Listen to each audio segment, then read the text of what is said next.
네, 지금 이 20일에 지금 윤 대통령의 구속 취소 신문도 열리고 있는데 구속 취소 신문 이거 무엇인지 좀 설명해 주시죠. 네, 다소 생소한 절차긴 하죠. 구속 취소는 형사소송법 제93조에 규정이 되어 있습니다. 네. 구속의 사유가 없거나 아니면 소멸한 경우에 취소를 해야 된다. 이런 조항입니다. 보통은 보석이나 이 구속 적부심을 청구하기 때문에 잘 쓰이지 않는 조항인데요. 윤 대통령 측은 이달 초에 서울중앙지법에 구속 취소 신청을 했습니다. 이 구속 취소 결정은 서면 심리만으로 가능한데 이 사건에선 20일, 그러니까 목요일 오전 10시에 공판 준비 기일에 앞서서 신문 기일을 따로 잡았고요. 네. 법원이 기일 진행에 앞서서 이 구속 취소 청구에 대한 심리를 진행할 걸로 보입니다. 어떻습니까? 이게 이제 신청을 하게 되면 가능성?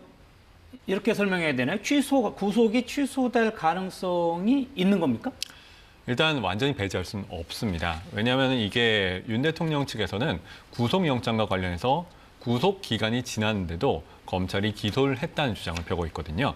쉽게 말하면 구속을 영장으로 할 수 있는 구속 기간이 끝났는데도 불구속 상태에서 기소를 하지 않고 구속 상태에서 기소를 했다는 겁니다. 네. 이 기간이 이미 끝났다는 것이거든요.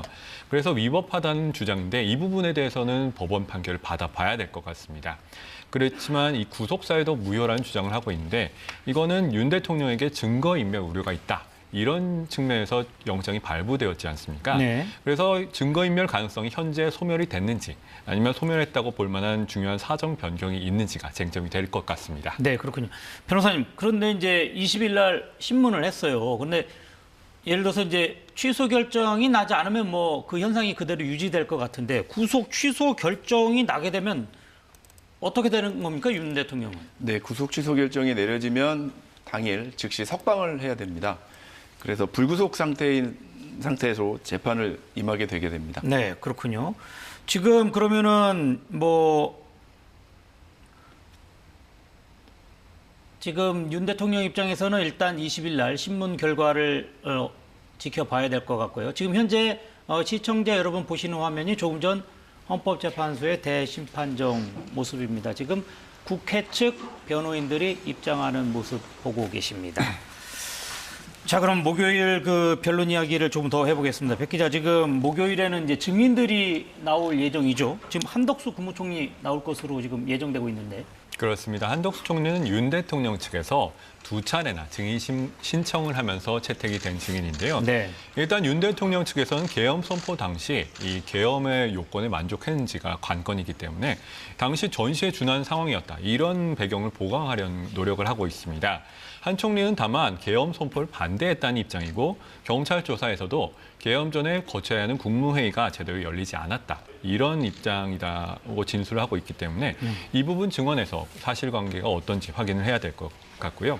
주로 한 총리는 비상계엄 선포의 적법성과 관련된 인물이다. 이렇게 보시면 될 것 같습니다. 목요일에 증인으로 나온 또 다른 인물이 홍장원 전 국정원 1차장. 지금 홍 전 차장 같은 경우에는 국정원장이 증인으로 나오면서 진술이 뭐 몇 가지 이 부분에서 좀 엇갈린다 이래가지고 그 진술의 신빙성, 메모의 신빙성 이런 부분과 관련돼서 충돌이 있었는데 홍정원 전 차장이 또 나오는 거죠. 그렇습니다. 목요일 증인 중에서 가장 주목받는 증인이 아닐까 합니다. 지난 13일에 윤 대통령 측에서 증인으로 출석한 조태용 국정원장이 정치인 등 이른바 체포 명단이 적힌 홍장원 메모와 관련해서 진술 신빙성 문제를 제기했지 않습니까? 그러자 윤 대통령 측이 추가 확인 필요성이 있다. 이러면서 강하게 홍 전 차장의 증인 채택을 요구했는데요. 네. 홍 전 차장은 비상계엄 선포 직후 윤 대통령으로부터 싹 다 잡아들여라는 지시를 받은 뒤 여인영 전 방첩사령관으로부터 전화를 받아서 체포 명단을 들었다는 주장을 하고 있습니다.